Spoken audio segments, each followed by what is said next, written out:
ഈശോയിൽ ഏറ്റവും സ്നേഹിക്കപ്പെടുന്ന പ്രിയമുള്ള സഹോദരി സഹോദരന്മാരെ, 50 നോമ്പിന്റെ 17ാം ദിനത്തിലേക്ക് നാം പ്രവേശിച്ചിരിക്കുകയാണ്. ഇന്ന ദിവസം നമ്മൾ ധ്യാന വിഷയമാക്കുന്നത് ദൈവമായ കർത്താവ് നൽകിയ കൽപ്പനകളിലെ 6ഉം 9ഉം കൽപ്പനകൾ. വ്യഭിചാരം ചെയ്യരുത്, അന്യന്റെ ഭാര്യയെ ആഗ്രഹിക്കരുത്. വിശുദ്ധ മത്തായി അറിയിച്ച സുവിശേഷത്തിന്റെ 5-ാം അധ്യായം 27-28 തിരുവചനങ്ങളിൽ ഇങ്ങനെ പറയുന്നു: വ്യഭിചാരം ചെയ്യരുത് എന്ന് കൽപ്പിച്ചിട്ടുള്ളത് നിങ്ങൾ കേട്ടിട്ടുണ്ടല്ലോ. എന്നാൽ ഞാൻ നിങ്ങളോട് പറയുന്നു, സ്ത്രീയെ നോക്കുന്നവൻ, ആസക്തിയോടെ നോക്കുന്നവൻ ഹൃദയത്തിൽ അവളുമായി വ്യഭിചാരം ചെയ്തു കഴിഞ്ഞു.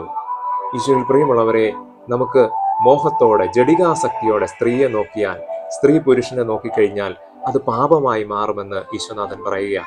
പഴയ നിയമ കാലഘട്ടത്തിൽ, അല്ലെങ്കിൽ ദൈവമായ കർത്താവ് 10 കൽപ്പനകൾ നൽകുമ്പോൾ അന്ന് വിവാഹേതര ബന്ധങ്ങളായിരുന്നു ഈശോയിൽ പ്രിയമുള്ളവരെ വ്യഭിചാരമായിട്ട് കണക്കാക്കിയിരുന്നത്. എന്നാൽ നമുക്കറിയാം, പിന്നീട് ഈ വിവാഹേതര ബന്ധങ്ങളിൽ നിന്ന് സ്വവർഗഭോഗവും മൃഗഭോഗവും അങ്ങനെയുള്ള പല തിന്മകളും, ലൈംഗിക വൈകൃതങ്ങളെല്ലാം കടന്നു വരികയുണ്ടായി. നമുക്കറിയാം, ലോത്തിന്റെ കാലഘട്ടത്തില് സോദോം ഗൊമോറ നശിപ്പിക്കപ്പെട്ടതിന്റെ പിന്നിൽ ഏറ്റവും പ്രധാന കാരണമെന്ന് പറയുന്നത് ശരീരത്തിനെതിരായ ഈ തിന്മകളും ലൈംഗിക വൈകൃതങ്ങളും തന്നെയായിരുന്നു. ഈശോയിൽ പ്രിയമുള്ളവരെ, ഈ പാപം എന്ന് പറയുന്നത് സ്വന്തം ശരീരത്തിൽ ചെയ്യുന്ന പാപമാണ്.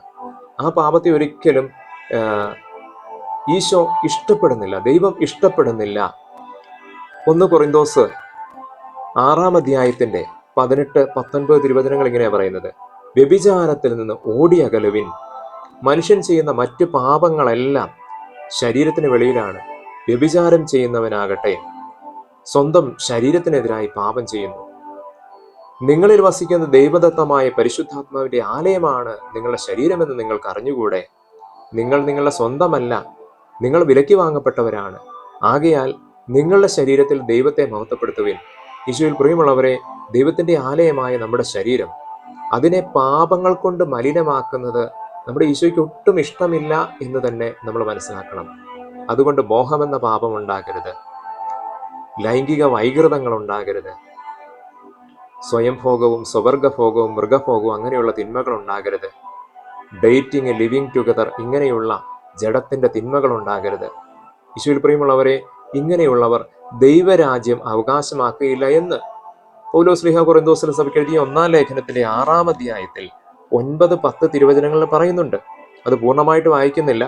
അനീതി പ്രവർത്തിക്കുന്നവർ ദൈവരാജ്യം അവകാശമാക്കുകയില്ല എന്ന് നിങ്ങൾ അറിയുന്നില്ലേ? തുടർന്ന് പറയുന്നതില് വ്യഭിചാരികളും സ്വവർഗഭോഗികളും കള്ളന്മാരും അത്യാഗ്രഹികളും മദ്യപന്മാരും പരദൂഷകരും കവർച്ചക്കാരും ദൈവരാജ്യം അവകാശമാക്കുകയില്ല.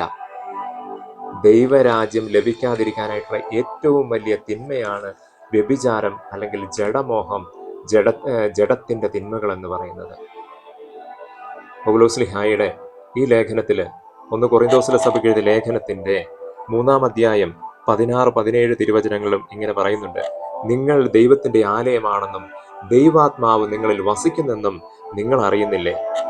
ദൈവത്തിന്റെ ആലയത്തെ നശിപ്പിക്കുന്നവനെ ദൈവവും നശിപ്പിക്കും.